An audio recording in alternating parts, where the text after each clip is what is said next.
Gawain na nagpapatuloy, praise God. Yung Sunday naman po ay naging matagumpay ang ating concert sa Ahon, sorry. Salamat sa Lord dahil actually nung hapon pa lang yung signal number 2 na tayo. So talagang may worries kami. Pero pinagkatiwala namin sa Lord. Kaya di ba buong hapon hindi naman umulan hanggang matapos yung Word of God. Napakagandang salita ng Panginoon na naipahayag.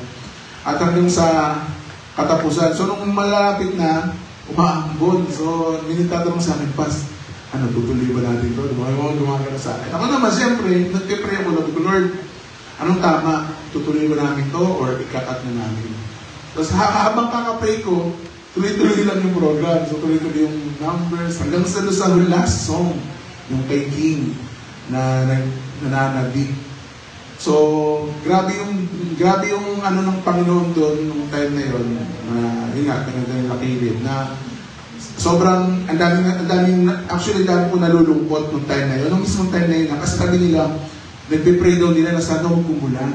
Sabi nila, talagang, ganun yung nila sentiment nila na, Lord, sana huwag kumulan. Yung nila, prayer nila. Pero yung time na yun, ang prayer ko naman, sabi ko, Lord, ang lahat ng ito ay ang ginagawa po namin ito ay gawain mo. At ano man ang mangyari, itutuloy namin na ipahayag ang iyong salita. So habang kumakatak mo ng si King, biglang bumuhon. Actually, natapos na pa yung kalahati. Second verse, bumuhos yung sobrang lakas na ulan. Eh di, siyempre, nandun din po ako sa harap. Hindi ko alam yung gagawin ko. So, tuloy lang. Tapos, nakita ko naman sila King, sila Sam, sila Caleb, tuloy-tuloy lang, sila RG, tuloy lang sa tugtog. So, sabi ko, sige, tuloy lang natin ito. Sabi ko, kasi mamatay yung kuryente, tuloy lang natin ito. Asa ganyan, namatay yung kuryente. Tapos sabi nung iba, nani-discourage kasi nga, prayer nila, sana wag umulan. Umulan. Eh di nagliligpitan na.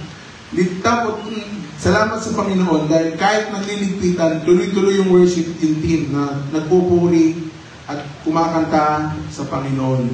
So, may mga videos po yun sa Facebook. So, grabe yung experience na bagamat nasa kalagitnaan tayo ng ulan, nandun tayo na nagpupuri, nagpapasalamat at pinapapurihan ng ating Panginoon. At nung time yun, sabi ko nga, okay lang na masira yung mga gamit natin. And praise God po, kasi sa lahat ng nabagkit na ulan ng linggo, wala pong sira. Praise God. So, sa dami ng gamit natin, di ba? Mixer, keyboard, amplifier, speaker, wala pong nasira ni isa. So, napakabuti ng Panginoon. Kaya nung time na sabi ko, di ba na masira yung mga gamit na yan?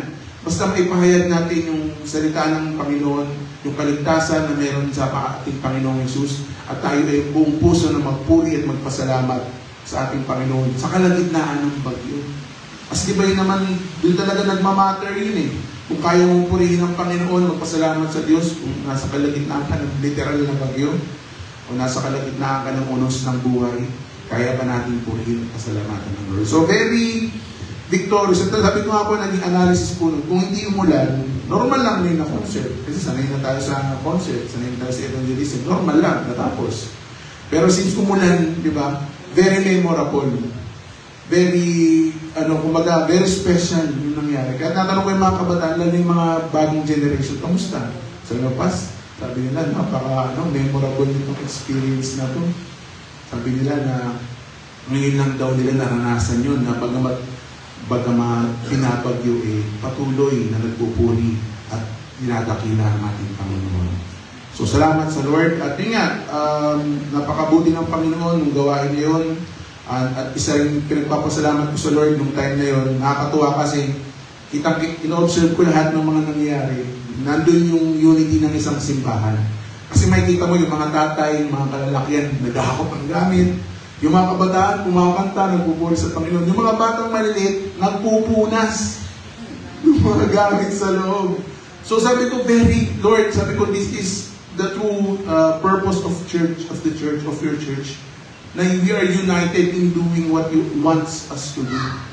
Kaya nagpapasalamat po ako sa lahat ng mga katatayan, mga kalalakihan, mga kabataan, at lalo sa mga maliit na bata, mga kabataan na sumama sa atin sa San Lorenzo. Lahat tayo, sabi ko nga, lahat ay kumikilos at ginagamit ng Panginoon to preach the gospel of Christ sa lugar ng mga. So, maraming salamat sa Lord at marami pang darating kung saan tayo gagamitin ng Panginoon. Ang mahalaga tayo po ay willing na magpagamit sa Panginoon. Speaking of magpagamit sa Lord, this Thursday, pupunta po yung team ng elders sa Leyte. So, si Pastor Presi, si Sister Mercy, si Sister Baby, at si Ate Oli. So, si Ate Oli lang nandito. So, Ate Oli, invite namin kayo dito sa harapan. Ikaw ang representative ng team. Tara po kasi pag-pray po namin kayo. So, sila Ate Oli po ay pupunta sa Leyte para, of course, gawin yung purpose ng Lord sa kanila. Again, biruin yung mga senior ang pupunta doon, ano? So, doon po tayo. So, kumaga ito po ay pagpapakita na kahit anong edad po natin, ay kaya po tayong gamitin ng ating Panginoon. Hindi nyo pwedeng sabihin na too late, ako, huli na, matanda na ako, senior na ako, marami na akong sakit. No, hanggat may hininga po tayo, kung gusto natin magpagamit sa Panginoon, gagamitin po tayo ng Panginoon. So tayo po natin tumayo, at ituon po natin kami kay Ate Oli at sa lahat ng kanyang kasama sa mission sa Leyte. Let's pray for them and bless them. Lord, maraming salamat sa napakagandang araw ko na pinagkalagay mo sa amin. Maraming salamat, Lord God, sa kabutihan mo, katapatan mo sa simbahan ito. Tunay nga na lagi mong ginagamit, Panginoon, para makihayag ang iyong salita at tunay nga na mapuringan ka sa aming mga buhay. Lord, we're praying for the Leyte team, kay matinawanan po ni Pastor Presi, kasama po si Sister Baby, kasama po si Sister Mercy, at kasama po si Ate Oli, Panginoon, sa lakad na ito. Ang dalangin po namin, Panginoon, sa kanila ay nawang yung banal na Espiritu ngayon pa lang, Lord God, ang kumilos at mangunin sa kanilang mga buhay. Alam po namin, Panginoon, na sila yung mga senior at tunay nga na may mga limitation na, may kahinaan na. Pero alam namin, Panginoon, na ang Diyos na pinaglilingkuran namin ang magpapalakas sa amin. Ikaw, Lord God, ang bibigay sa amin ng kalakasan, ng endurance, ng katalinuhan, ng resources, O Lord, na kailangan namin para masunod namin ang kalooban. Kaya dalangin po namin sa kanila, kayong mamuno sa kanila. Prepare them, O Lord, na tunay nga na anuman ipapagawa mo sa lugar ng Leyte, Panginoon, ay tunay nga na sila magtagumpay, Panginoon, in the mighty name of Jesus. Help them, O Lord, give them good health. Iligos po sila sa mga sakit at karamdaman. Iluhin nyo rin po, Lord God, sila sa mga insidente sa kanilang daraanan, sa kanilang pagpunta sa airport, sa aeroplano, sa pagdating nila doon, Lord God. Iluhin nyo po sila sa anumang mga aberya, Panginoon. Iluhin nyo po sila sa mga masasamang loob. At tuloy nga, Panginoon, na ikaw, Lord God, ang mapapulihan at maitaas sa kanilang mga buhay. Pagpalain mo po sila, gamitin nyo po sila. At tuloy nga na ikaw ang madakila sa kanilang mga buhay, Lord God. Bless you, Lord God. We love you. This is our prayer. In the name of Jesus, we pray. Amen. Thank you po, God bless po sa inyong lakad sa Thursday. Kailan po sila alis? Saturday pong alis na, no? So, bagamat hindi man kami makakasama, kasama namin kayo sa panalangin. Pagpapray mo namin. So, yun po. So, tayo pa rin po ay nagpapatuloy sa ating mga sa ating series ngayong umaga. So, kung may Bible po tayo, buksan po natin sa scripture reading natin kanina. Sa Hebrews 4, verse 15. At tayo po yung lahat ay muling tumayo, hindi lang paggalang sa salita ng Panginoon. Basahin po natin, Hebrews 4, verse 15.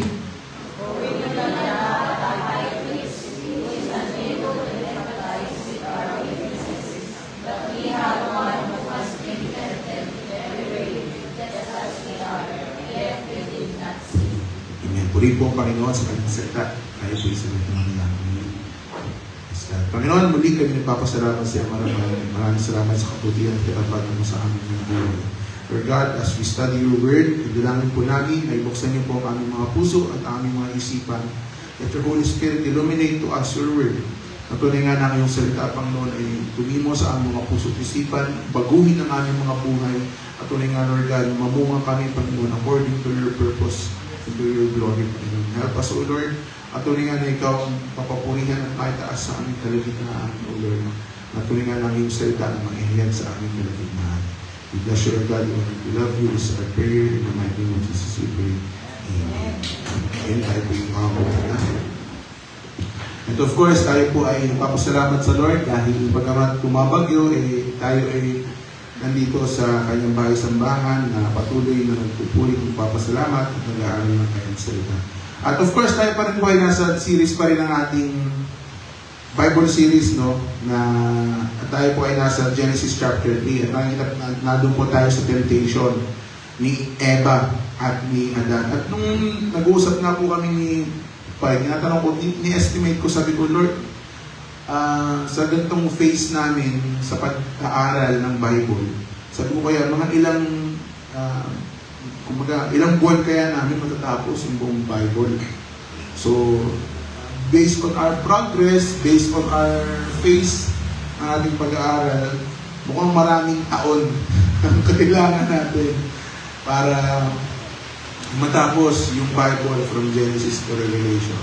So, hindi ko alam kung andito pa ako nun, kung matatapos yun. Pero I pray na nawa kung sino man yung ilagay ni Lord sa pag-preach ng salita niya sa pulpit na ito. Eh, nawa, patuloy na faithfully na may pahayag ng katotohanan ng salita ng Diyos. And last Sunday po nakita natin yung pagkakatukso kay Adan at kay Eva.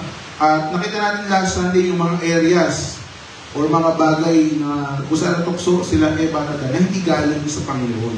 Hindi galing sa makamundong sanlibutan na tumutulig siya at kumakalaban sa kalooban ng ating Panginoon. Nakita po natin yun yung lust of the flesh. So, ibig sabihin yung pagnanasa ng ating katawang lupa. So, mga bagay na makasalanan, na nanasa ng katawan natin, itong flesh natin. So, mga bagay na hindi ayon sa nais at design at kalooban at purpose ng ating Panginoon. So, anything na desire ng flesh natin na hindi ayon sa purpose nila, hindi according to God, ay part of the lust of the flesh. Kasi nga, lust yun na laman natin. Pangalawa is the lust of the eyes. So, pag nanasa naman ng mata, last Saturday nakita natin yung mga bagay na ninanais at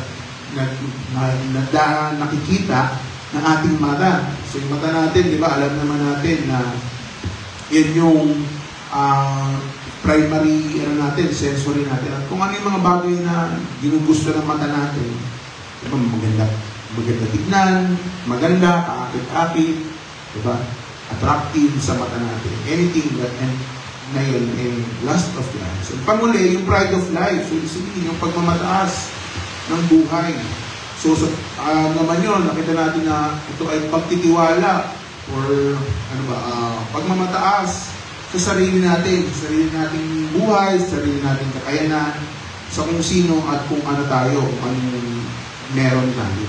So, kaya inaalam natin to kasi winawarningan tayo ng Diyos. Kaya natin inaalam to kasi winawarningan tayo ng Diyos na huwag daw natin mahalin yung mga bagay na ito. Diba? Sabi ni Lord, huwag yung mahalin ang mga bagay na ito dahil hindi ito galing sa Kanya. Ito ay galing sa mundong makasanlibutan. At tuloy nga na ito ay against o laban sa kalooban ng Diyos. At kung minamahal natin, if we love the world, we do not have the love for God. We cannot serve two masters at the same time. Hindi natin pwedeng pagsilbihan, mahalin ang mundo at ang pera, at the same time, mamahalin mo ang Panginoon. No. Clearly, isa lang ang pwede natin mahalin. At nakita natin kay Eva at kay Adan na mas minahal nila. Mas pinili nila na talikuran ng Diyos at sundin ang tukso ng laman, ang tukso ng mata, at ang pagmamataas ng buhay. And of course, very important po sa atin kasi di ba tulad ni Eva at Adan, lahat naman tayo ito natutukso, di ba? Siguro hindi na natutukso sa buhay, taas ang kamay. Diba? Wala. So, ibig sabihin, lahat tayo, hanggat nabubuhay tayo, we will also be tempted sa lupang ito. Hanggat tayo ay nandito, hanggat tayo ay naninirahan sa lupang, sa lupa, sa makasalanang katawan natin, we will struggle. We will be tempted. Matutukso tayo sa lust of the flesh, matutukso tayo sa lust of the eyes, matutukso tayo sa pride of life. Magkakaiba man tayo ng dadaan ng temptation, di ba? Hindi naman tayo magkakapareho ng temptation. Yung temptation ng mga napagdadaanan ko ay different sa temptation na pinagdadaanan ni Dea, different sa pinagdadaanan natin Amalin, di ba? Iba't iba tayo ng mga temptation at mga tukso na pinagdadaanan sa buhay. Pero, lahat tayo ay dumadanas ng temptation. Lahat tayo ay natutukso.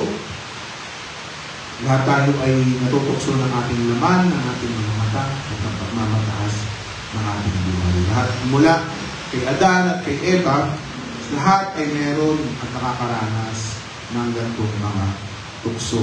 At walang sino man sa kasaysayan ng tao, walang sino man, never, sa kasaysayan ng tao na may nagtagumpay sa kasalanan. Walang nagwagi. Walang nanalo sa tukso. Kaya masabi ng Scripture, all have sinned and fall short. Ang lahat ay nagkasala. Ang lahat ay sumala. Lahat tayo, in our own, sa ating sariling kakayanan, mahina tayo, natutukso tayo, nadadarang, nadadapa. Diba? Sa ating paglaban sa tukso. Diba? Na tayo ay nanghihina, tayo ay tatalo, we will never win on our own. Sa ating sariling kakayanan. Sabihin natin sa sarili natin, hindi tayo magtatagumpay sa ating sariling kakayanan. Kasi nga, all have sinned. Lahat tayo ay sala, sumala, sumablay sa harapan ng Panginoon. Pero hindi naman ito nagtatapos ang Lord, di ba? Hindi naman nagtatapos ang Lord sa buhay, sa failures natin, in temptation. Hindi naman natapos ang Diyos nung nag-fail si Adan at si Eva sa Eden. No. Hindi sa failures natin natatapos ang Panginoon. Kaya nga, di ba, pag tayo may mga failures, nakakaranas tayo na parang pakiramdam natin, wala na akong pag-asa sa buhay, mamamatay na akong ganito. No! Mga kapatid, hindi pa tapos ang Panginoon. Hindi pa tapos ang Diyos. Mayroong redemption. May pag-asa. May tagumpay na available po sa atin.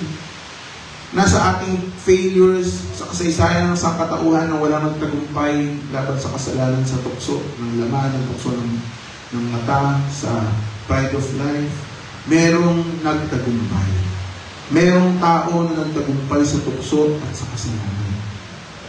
Merong tao na nakakaunawa sa ating mga pinagdadaanan. At nakakatuwa, nananalangin pa para sa atin, di ba?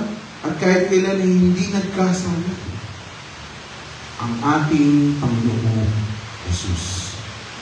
In Christ, meron tayong next slide sa ating Panginoong Jesus. Meron tayong victory over temptation. Dahil sa ating Panginoong Jesus, may katagumpayan tayo sa kasalanan. Dahil sa ating Panginoong Jesus, may pag-asa tayong pinangahawakan na kahit anong failure natin sa ating buhay, failure natin sa kasalanan, meron tayong pinangahawakang tagumpay sa ating Panginoong Jesus. Sabi ko nga po last time, na pag-aaral natin ang Bible from cover to cover, tingnan natin, kahit sa Old Testament, tingnan natin kung ano yung sinasabi ng Old Testament patungkol sa ating Panginoong Jesus. Nakakatuwa nga kasi minabasa ko kagabi lang, hindi ko nasabi din sa preaching. May nagtanong, paano daw pinipreach ng mga apostles? Nila Apostle Pablo, nila Peter, si Jesus Christ, wala pang scripture noon. Kasi nga naman, wala pang New Testament noong time nila. So paano daw nila pinipreach si Jesus sa mga tao? Ang sagot is, unang-una of course, with the help of the Holy Spirit. Siyempre, ang banal na Espiritu ay nag-illuminate sa kanila patungkol sa ating Panginoong Jesus para maipahayag nila ang ating Panginoong Jesus. Pangalawa, na ginawa ng mga early apostles natin, ginamit nila yung scripture, yung Old Testament, para ituro ang ating Panginoong Jesus. Ginamit ng mga apostles yung Old Testament from Genesis to Malachi, para ituro sa kanila na ang katugunan ng pangako ng Diyos ay ang Panginoong Jesus. So, huwag natin iniisip lamang kayo, Old Testament, wala din si Jesus, dito lang ako, puro Old Testament lang babasahin ko. No. Because the Old Testament reveals who Christ is. Pinapakita ng Old Testament, mula pa lang sa Genesis hanggang Malachi, ang ating Panginoon Jesus. At ngayong umaga, itong gagawin natin, titignan natin kung paano nire-reveal si Jesus as early as Genesis chapter 2. So, titignan natin na pag binasa natin yung Genesis chapter 3, kung saan si Adan at si Eva ay natukso at nagkasala, very similar at katulad sa ating Panginoong Jesus na siya rin ay natukso. Okay? Ang ating Panginoong Jesus ay natukso. At kung sa paanong kaparaan tinukso ng serpent si Eva at si Adan, sa simula ng kanilang ministry, di ba, start ng ministry nila, sabi ni Lord kay Eva at Adan, ingatan nyo at pagharian nyo, alagaan nyo ang creation. Ministry nila yun. At sa start ng kanilang ministry, doon sila pinukso ng kaaway, tinest, tempted. Similarly, ganun din kay Jesus Christ. Na bago si Jesus magsimula sa kanyang earthly ministry, di ba? Na sa kanyang earthly ministry dito sa lupa, tinukso din siya ng kaaway. May kita po natin yan sa Matthew verse 4, chapter 1 to 11. So mahaba po yan. Ang gagawin natin, iisa-isahin natin yan. At lagi natin babalikan yung Genesis chapter 3. Kumbaga, tignan natin yung parallelism, no? Na nangyari sa pagtutukso kay Adan at kay Eva at sa pagtutukso kay Jesus sa wilderness. So, similar yan kay Eva at kay Adan. Ang nagtukso sa kanila yung serpent, which is si Satan. At similarly sa Matthew 4, verse 1 to 11, ang nagtukso kay Jesus ay si Satan din. So titignan natin verse by verse.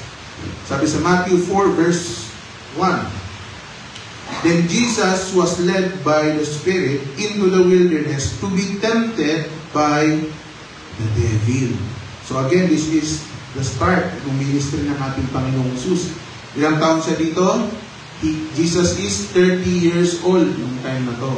So 30 years old kasi siya nag-start ng ministry. So 30 years old ang ating Panginoon. At after niya bautismo, sa Matthew chapter 3 kasi, binautismohan siya ni John the Baptist. Di ba? Na siya ay lumapit kay John the Baptist. Sabi niya, bautismohan mo ako sa tubig. Sabi ni John the Baptist, ako dapat ang bautismohan mo. Pero sabi ni Jesus, bautismohan mo ako sa tubig. As binautismohan siya ni John the Baptist sa tubig at bumaba yung Holy Spirit sa kanya. So sa chapter 4, ito na yung start ng ministry ng ating Panginoon. So nakakatawa dyan, pag binasa po natin, si Jesus ay dinala sa wilderness ng Holy Spirit, ng Spirit ng Diyos. God Himself. Ang ating Panginoon ang nagdala kay Jesus sa wilderness para matempt, para matukso, para ma-test. Ibig sabihin, it is God who orchestrates these things. God allowed this encounter between Jesus and the devil. Similar sa encounter ng snake kay Eve at kay Adam. That God allowed it. Pinalaw niya, yung snake ay makalapit. Again, di ba, pinalaw ni Lord yun for kay Adam and Eve para matest yung free will nila. Kung sila isusunod sa Diyos o susuway sa Diyos. And this time, inalaw naman ng Panginoon ang kanyang bugtong na anak para matukso ng kaaway. So si Satan dito, huwag niyong isipin na makapangyarihan si Satan dito. No, kasangkapan lang siya ng ating Panginoon. Kasangkapan lang siya para madakila ang ating Panginoong Jesus. Okay? Verse 2. Sabi sa verse 2, after fasting si Jesus, after fasting for 40 days and 40 nights, He was hungry. Okay, si Jesus Christ ay nag-fast ng 40 days and 40 nights at lagi natin tandaan, si Jesus ay 100% God. Ibig sabihin, siya ay Diyos at self-sufficient. Siya ay walang pangangailangan, hindi siya nagugutom, wala siyang kailangan.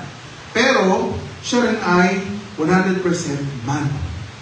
So, pag ikaw 100% man, tulad natin, di ba?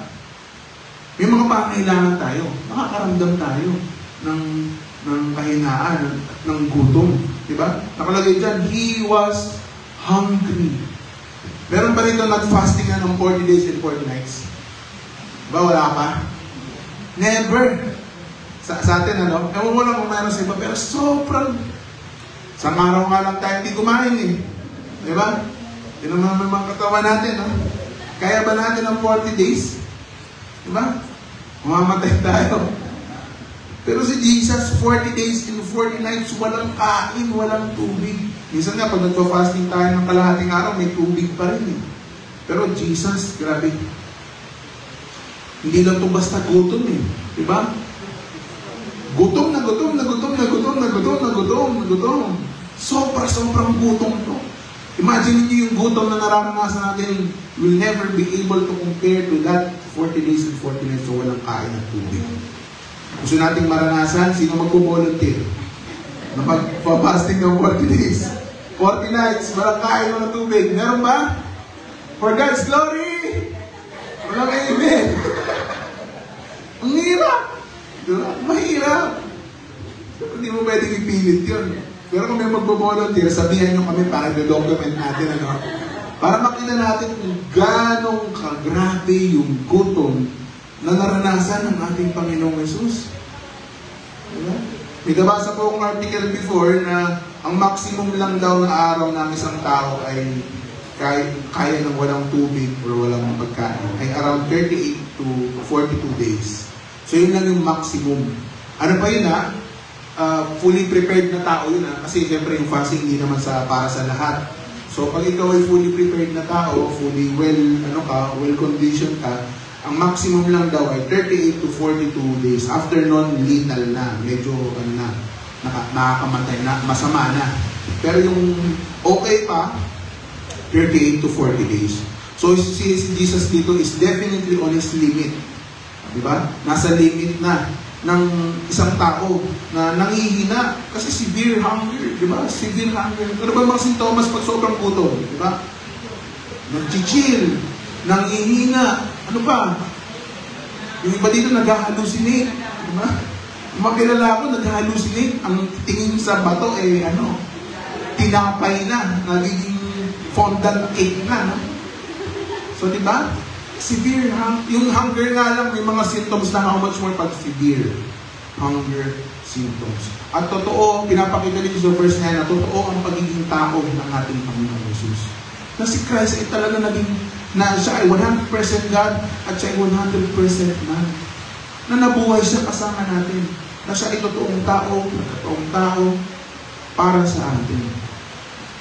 At after nito, na kanyang ito ay pagkatapos ng kanyang 40 days at 40 nights na fasting, ito yung climax, ito yung kumbaga yung graduation or yung pagtatapos ng kanyang 40 days and 40 nights na fasting, siya ay tutuksoin at iti-test ng kaaway. Test, temptation na similar kay Adam at verse 3. Saan po natin sa verse 3? The tempter, si Satan, came to him and said, "If you are the Son of God, tell these stones to become bread." Okay? Lumapit si Satanas, sinabi niya na kung ikaw ay totoong Diyos, if you are the Son of God, gawin mong tinapay ang mga batong ito. Kasi alam ni Satan na sobrang gutom yung nararanasan ng ating Panginoon. Kaya nga sabi niya kay Jesus, kung ikaw nga totoo anak ng Diyos, di ba? Huwag mong tinapayan kasi alam ko, gutom na gutom ka. 40 days ka hindi kumakain. Gawin mong tinapay. Yung mga batong yan, yung mga boulders na yan, di ba? Alam niya na gutom, alam niya na si Christ ay nakakaranas ng matinding gutom. Di ba? At kung ikaw ay sa Middle East nakatira, at, di ba? At gutom na gutom ka, di ba? Napaka-attractive ng tinapay sa atin, tinapay na bagong luto, diba? Mainit, malambot, masarap na tinapay. Kung sa Pilipino, ano yung katumbas niyan? Kanin! Diba? Pag bagong sahin yung kanin, ang puti-puti. Pag bukas mo sa kaldero, wow! Tapos nag-fasting ka ng isang ng breakfast. Fasting lang natin, breakfast lang, isang kain. Hindi nga natin kaya mag-fasting ng isang araw So, pag binuksan mo, di ba, sa atin, napaka-attractive ng kanin sa atin. Di ba, yung amoy nun, yung luto nun, maputi, mabango, malambot, masasama mo pa ng masarap na ulam, di ba? Talaga naman kung anong gutom mo nun. Talagang mauubos mo yung kaldero na yun. And ito yung naranasan ng ating Panginoon Jesus. Na tayo na sobrang gutom, Satan was tempting Christ with the lust of the flesh. Sa last o pagnanasa ng kanyang laman. Tulad ni Adan na natukso sa bunga, di ba? Yung temptation, umapil similar sa pag-apil ng temptation kay Adam at kay Eve similar din na umaapil ng temptation sa gutom na nararamdaman ng ating Panginoong Jesus. Kala Eve, anong apil nila? Sabi nila, nung nakita nila yung bunga ng knowledge of good and evil, it is good for food. Mukhang masarap yung bunga. And in Christ, sa temptation na ni Jesus, same. At tinutokso si Christ sa pamamagitan ng mga nagbabangungan, bagong luto, malambot na tinapay. Pero ano yung response ng ating Panginoong Jesus sa unang temptation ng lust of the flesh?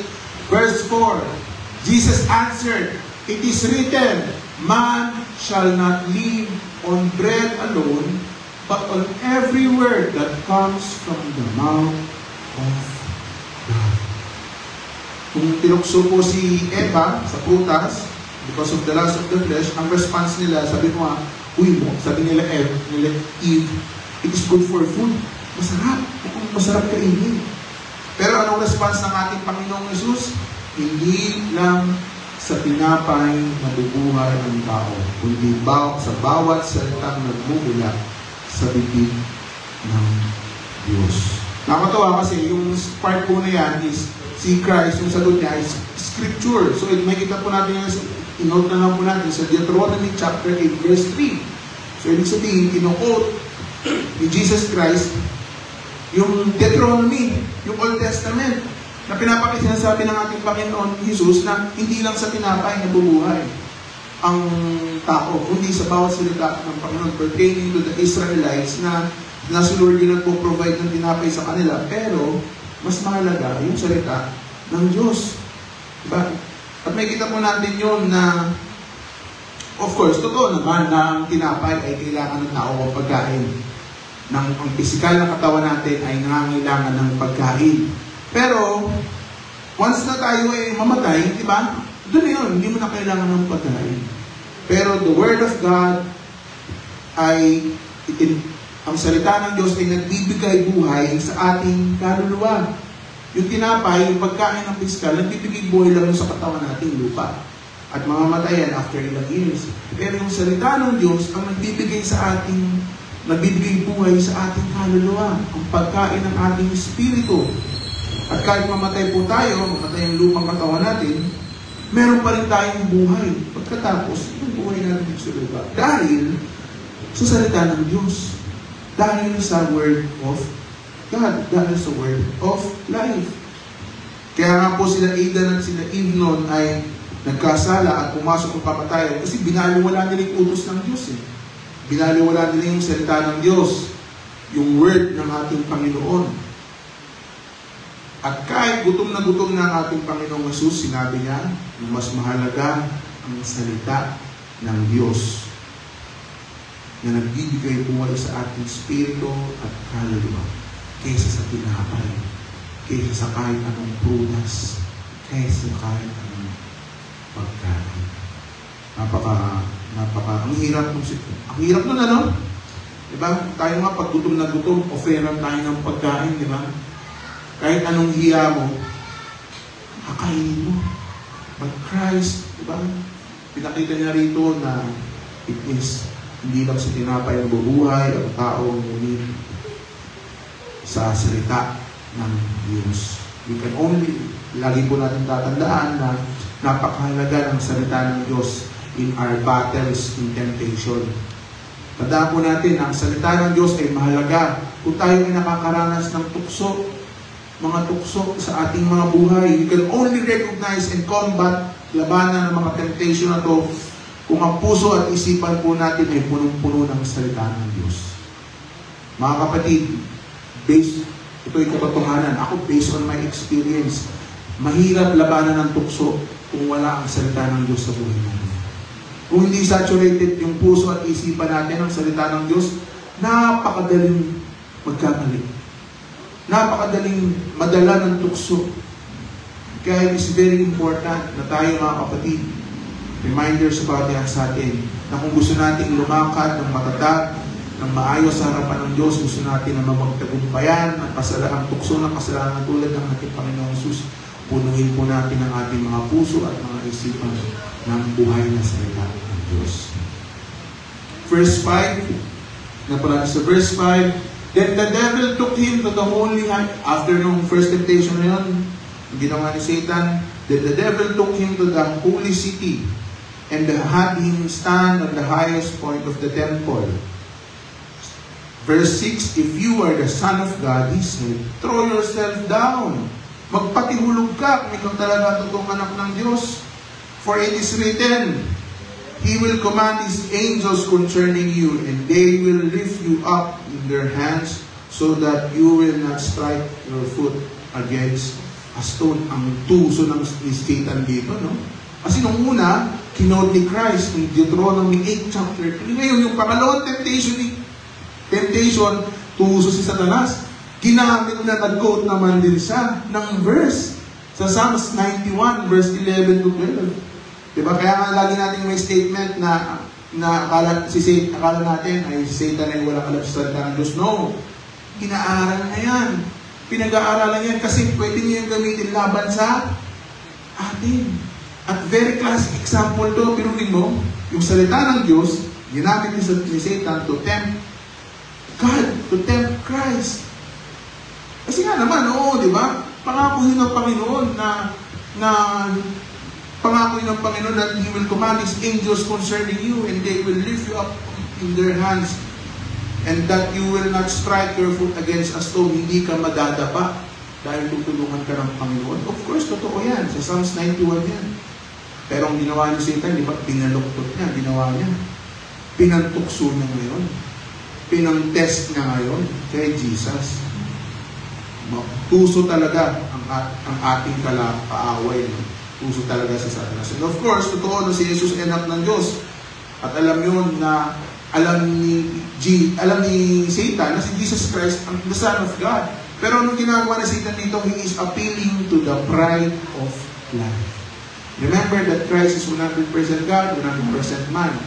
So therefore, meron doong pride pa rin, pagiging tao. And this is ang appeal ni Satan kay Christ. Ginagamit niya yung same strategy na ginamit niya kay Adam and Eve, ay ginagamit niya ngayon. Kaya sa ating Panginoong Jesus, sabi niya, kung ikaw ang anak ng Diyos, diba? Diba very similar? Yung mga ganun tayo ano sabi ni Satan dito, kung ikaw ay anak ng Diyos, ang ginawa ni Satan dito, yung form of compliment. Diba? Pero yung goal ng compliment na yun ay palakihin ng ulo ng isang tao. This situation, palakihin ng ulo, kaya payabangin ang ating Panginoong Jesus, di ba? Sabi mo, sige nga, sabi ni Satan, magpahulog ka dyan, sasaluhin ka naman ng mga anghel, kasi anak ka ng Diyos. Di ba, very similar sa ating itong ganong senaryo? Lagi tayong nabibiktima ng mga ganong tukso. Diba? Kaya mo yan. Magaling ka naman eh.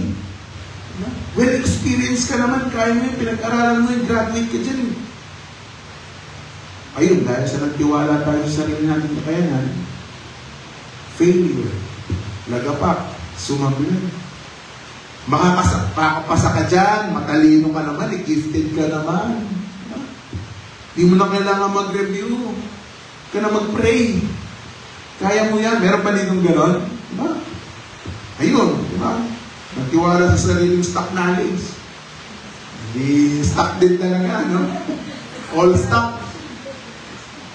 Kasi tiwala sa sariling kaalaman. Ano pa? Libre mo naman kami. Wala rin ganun eh. Libre mo naman kami, mayaman ka naman eh. Malaki sweldo mo. Malaki kinikita mo sa negosyo mo, palito ka naman eh, libre. Diba? Pride. Ayun, nagastos lahat ng budget. Nakalaan para sa mga mahalagang bagay, inubos mo sa pagpapakain sa mga kaibigan mo, sa mga tropa mo. Because of pride of life. Pagmamataas sa sariling buhay, pagmamataas sa sariling kakayanan, pagmamataas sa sariling kalakasan, pagmamataas sa ating kayamanan, katalinuhan, katanyagan, lahat ng meron tayo na pagmamataas, that is pride of life. At yung strategy ng kaaway, kala Eve, sabi niya kala Eve, di ba? Ano sabi niya kala Eve? Pag kinain ito, magiging matalino rin ngayon. Tulad ng Diyos. At Sila Eve naman, dahil dinisar nila, because of their pride, kinain nila yung prutas. Because of the pride of life, nagkasala sila. Same din na situation ng ating Panginoong Jesus na kung saan siya tinutokso on the pride of life. But verse 7, anong sagot ng ating Panginoong Jesus? Jesus answered him, "It is also written, do not put the Lord your God to the test." Kinote ni Christ is Deuteronomy chapter 6, verse 16. Huwag niyong susubukin si Yahweh ay yung Diyos, sabi ng ating Panginoong Jesus.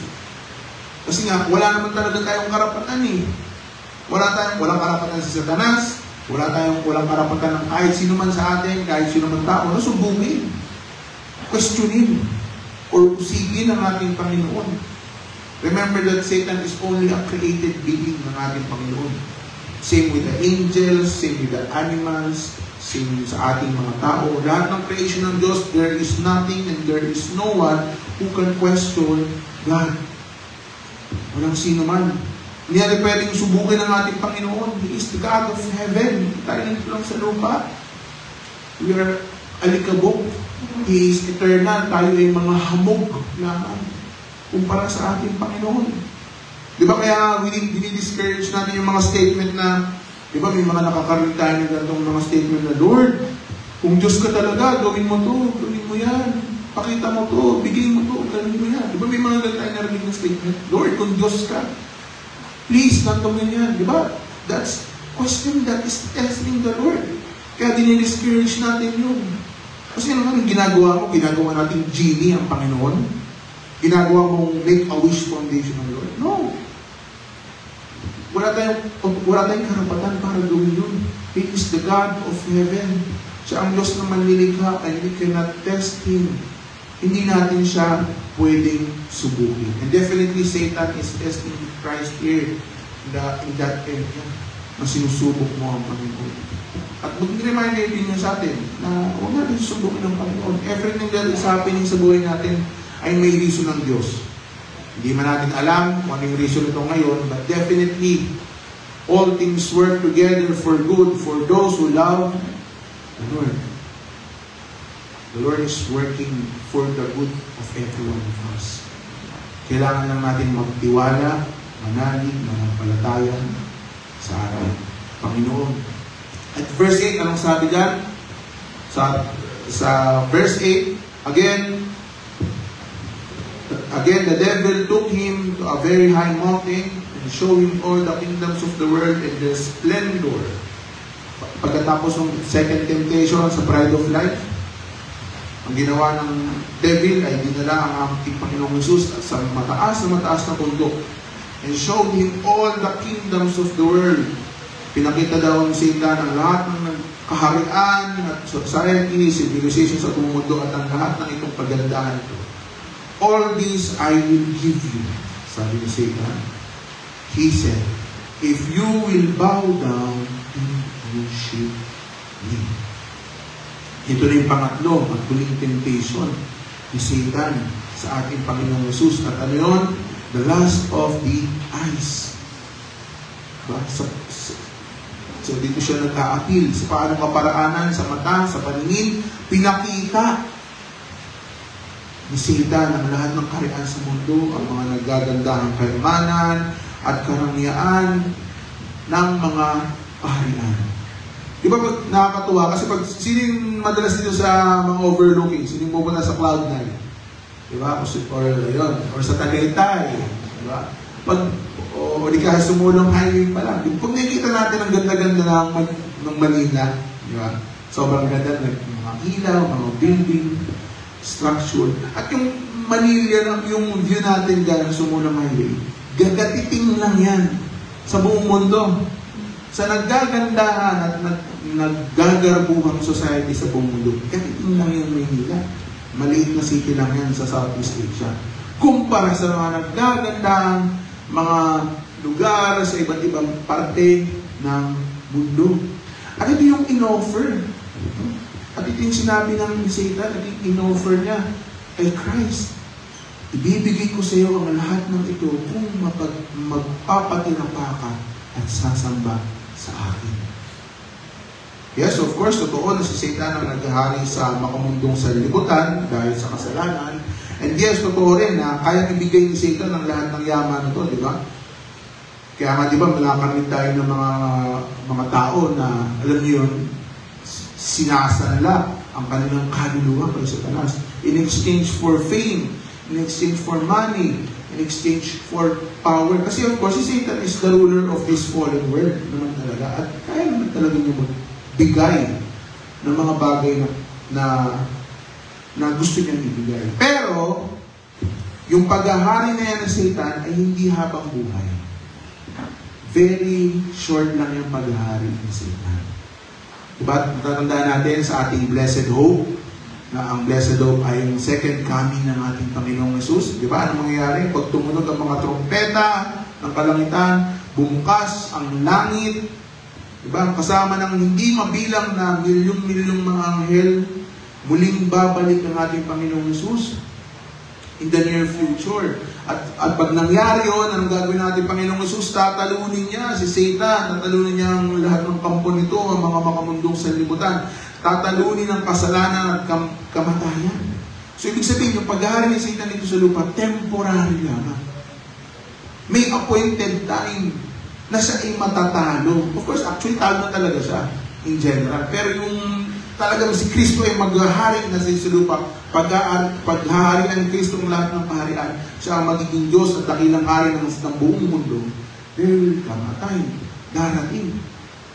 Darating din yun sa tamang panahon. So, temporary lang yung paghahari ni Satan dito. At alam ni Satan na darating yun at siya ay matatalo, magagapi.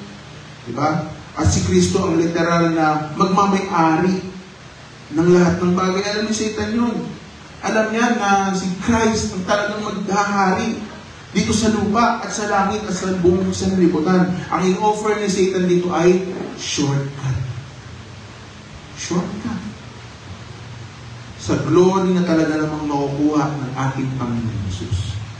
Shortcut, pero ang kapalit ay luluhod si Jesus at sasamba sa Kanya. And ang appeal na ito ni Satan is in the lust of the eyes. Sa paningin. Sa paningin mo, di ba? Sino ba dito tayo mga inoferan eh? Di ba? Lahat yung hindi pa nga tayo may na-opera na ba dito ng gano'n? Lahat ang nakikita mong lupain sa'yo. Wala pa tayo nararanasan gano'n eh. Ang nakikita lang, ang lagi lang natin nararanasan, lahat ng hugasin. Di ba? Na makikita mo, uhugasan mo. May na-opera na ba dito ng gano'n? Lahat ng nakikita ng mga mata mo na lupa sa iyo. Wala ba, di ba? So, hindi natin alam yung experience na naranasan ni Jesus Christ dito. How much splendor, kagandahan, ng mga kaharian na nakita ng ating Panginoon that is appealing to the temptation, to the lust of the eyes, doing all the glory, all the honor of this world, all the splendor of this civilization, pinakita niya at nasa harapan ng ating Panginoon Jesus. The same na strategy na ginawa ni Satan kay Adam and Eve at patuloy na ginagawa hanggang ngayon, diba, na hindi man na nag-a-appeal sa ating paningin, sa ating nakikita. Kaya nga sabi ko kanina, diba, marami tayong nababalitaan sa showbiz, sa society, sa government, sa kahit saan. All bow down, lahat sila sumasamba sa hari-harian dito sa lupa. Lahat sila ay nasa liputan, naging offer at kaya ibigay ni Satan. Pero, sabi nga ng Matthew 16 verse 26, for what profit is it to a man if he gains the whole world and loses his own soul? Or what will a man give in exchange for his soul? Anong profit, anong pakinabangan ang makukuha ng isang tao kung makuha man niya ang buong mundo, pero kapahamakan naman ang kanyang karanasan, ang kanyang kaluluwa. Anin mo lahat ng yaman, karangyaan, pera at kapangyarihan, kung ang kapalit naman ito isasamba kay Satanas, di ba? Kapahamakan ng kaluluwa. Huwag na lang. Di ba? Huwag na lang. Di ba na? Di ba na mahirap tayo dito sa lupa? Di ba na wala tayong milyon-milyon sa ating bank account? Di ba nang wala tayong mga magigarang kotse, wala tayong mga mansyon, di ba nang wala tayong lahat ng mga ari-ariya na kayang i-offer ng mundo, di ba nang hindi tayo sikat, di ba nang wala tayong kapangyarihan, wag na lang. Kung ang kapalit nun tatalikod tayo sa ating Panginoon. Tatalikod tayo sa kanyang kabutihan sa atin. Wag na lang, no? And then yung response ng ating Panginoong Jesus sa verse 10, Jesus said to him, "Away from me, Satan, for it is written, worship the Lord your God and serve Him only." Again, kinukog ni Christ in Deuteronomy chapter 6, verse 13. Sabi ni Jesus, lumayas ka, Satanas. Dahil tanging si Yahweh lamang ang karapat-dapat na purihin at sambahin. Si Yahweh lamang karapat-dapat na dakilain, mahalin, paglingkuran, itanghal. Tanging si Yahweh lang tayo luluhod. At dito natatapos yung temptation ng ating Panginoong Jesus. Diba? Na pinakita niya na you cannot, tanging ang Panginoon lang ang pwede mong purihin. Tanging Panginoon lang ang pwede mong dakilain. Si Yahweh lamang ang iyong pupurihin. Kaya nga, mga kapatid, anything, kahit anong bagay yan, na nilalagay natin above God is an idol. Kahit anong bagay po yan, pera, karangyaan, kayamanan, kasikatan, bagong sasakyan, mansyon, ano man yan. Basta inumuna natin yan, kaysa sa Panginoon, idol yan, mga kapatid.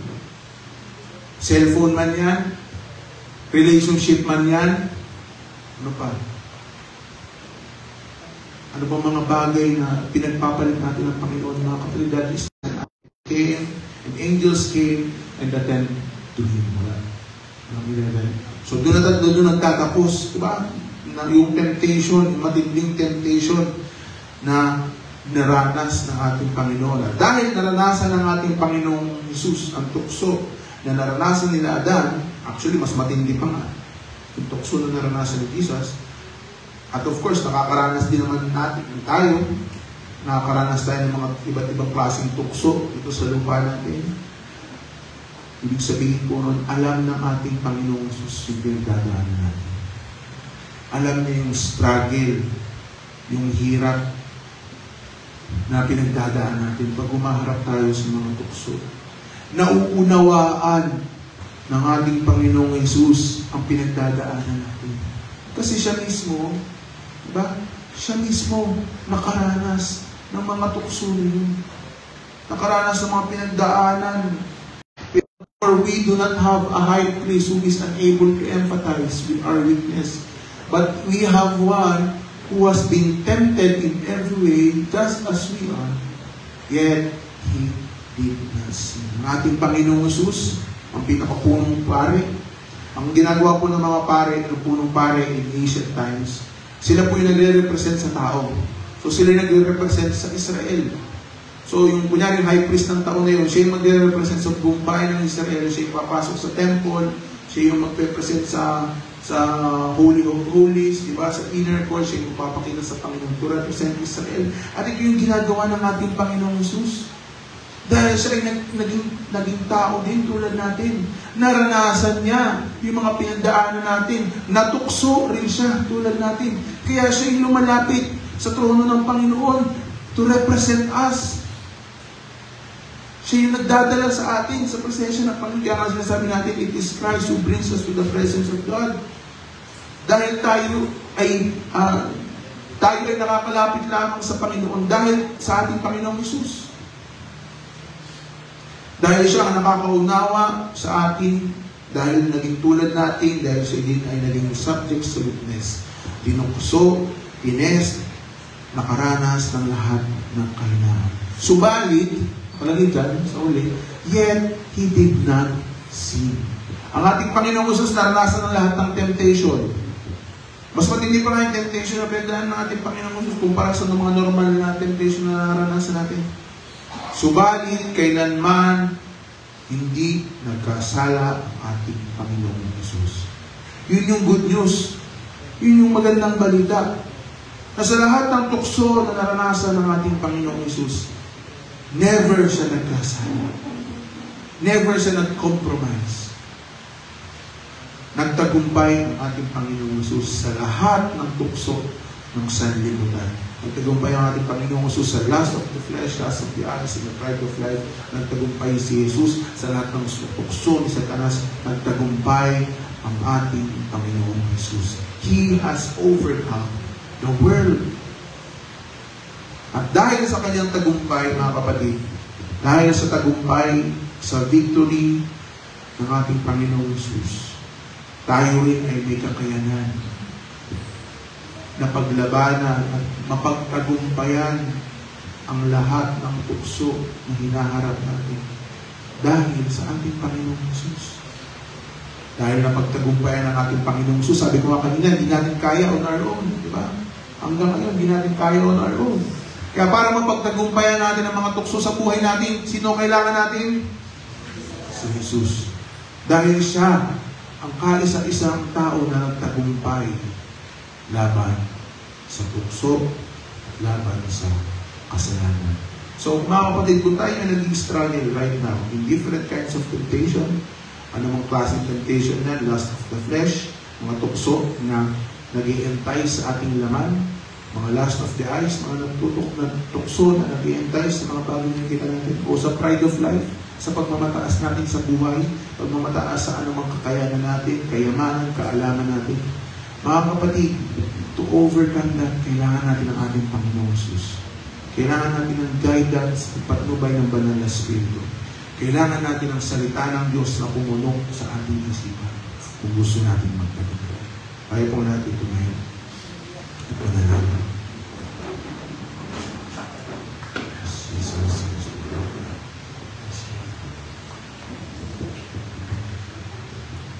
Panginoon, kami po ay puso nagpapasalamat, Lord, sa araw na ito na pinagpapasalamat sa amin.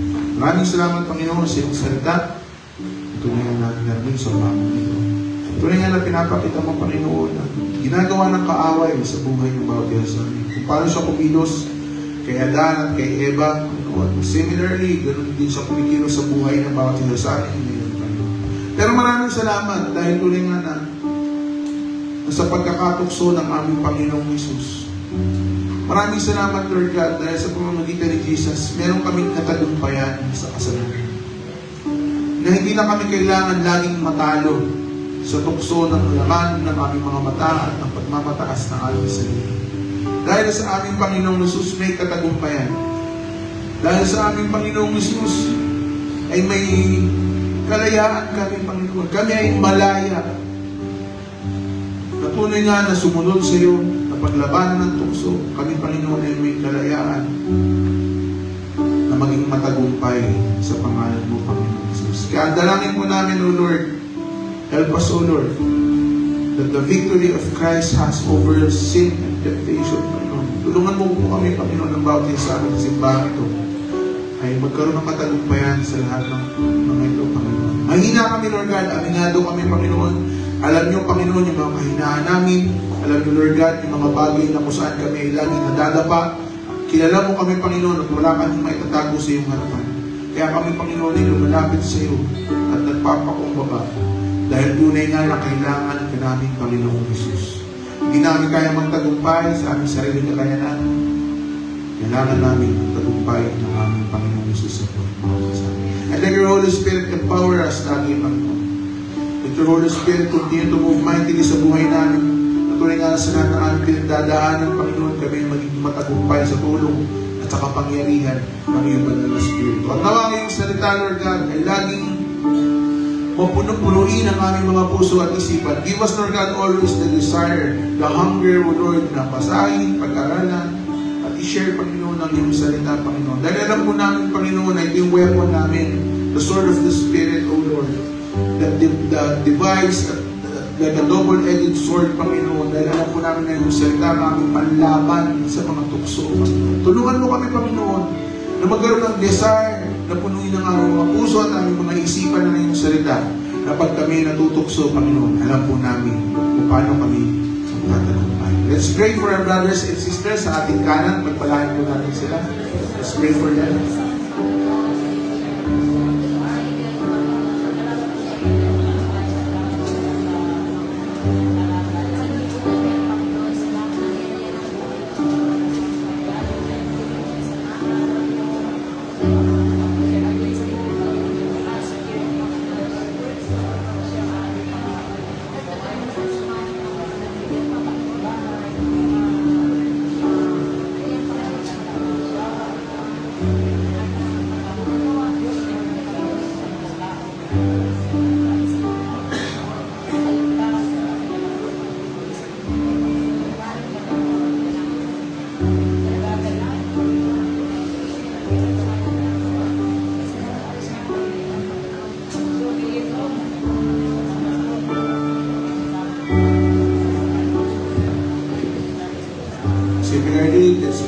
our brothers and sisters sa ating kaliwa, kung natin pinag-pray, kapatid natin sa kanan.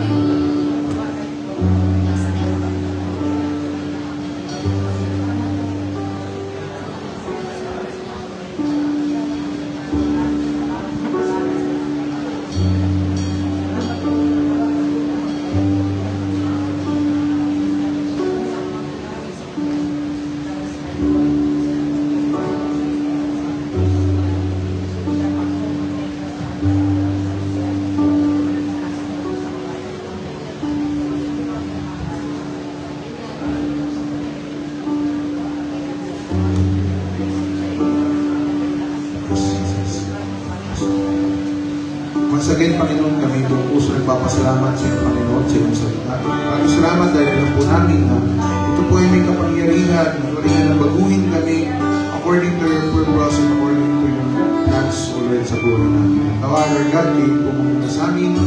At Lord God, sa amin ito, sumadaling pag-iwalay. Bilangin po namin, ilagin niyo po kami sa mga.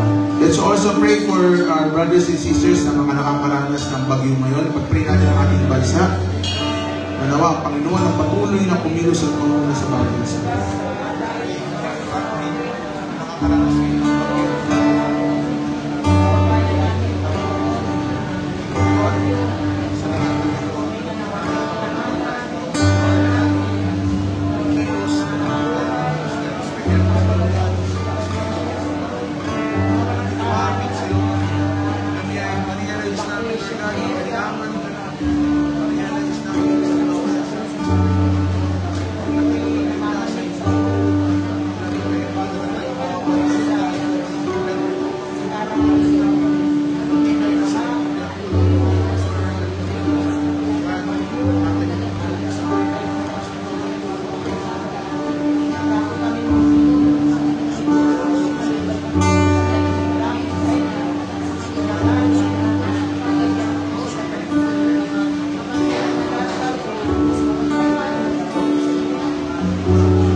So Lord God, sa aming sumadaling pag-iwahiwala, nagpapangin po namin na ikaw ang mamuna sa amin.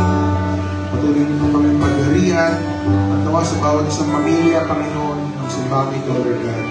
Ikaw, Panginoon Jesus, patuloy nga ng Diyos at dakilang hari ng pamilya sa amin. Once again, we declare that we love you, Father God, we love you, Jesus, we love you, Holy Spirit, and we love one another. This is our prayer. In the mighty name of Jesus we pray. Amen. God bless po sa kapisa, patuloy po tayo ng ating Panginoon.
God bless po sa bawat isa. Patuloy po tayo ng ating Panginoon. Ingat po kayo sa bagyo.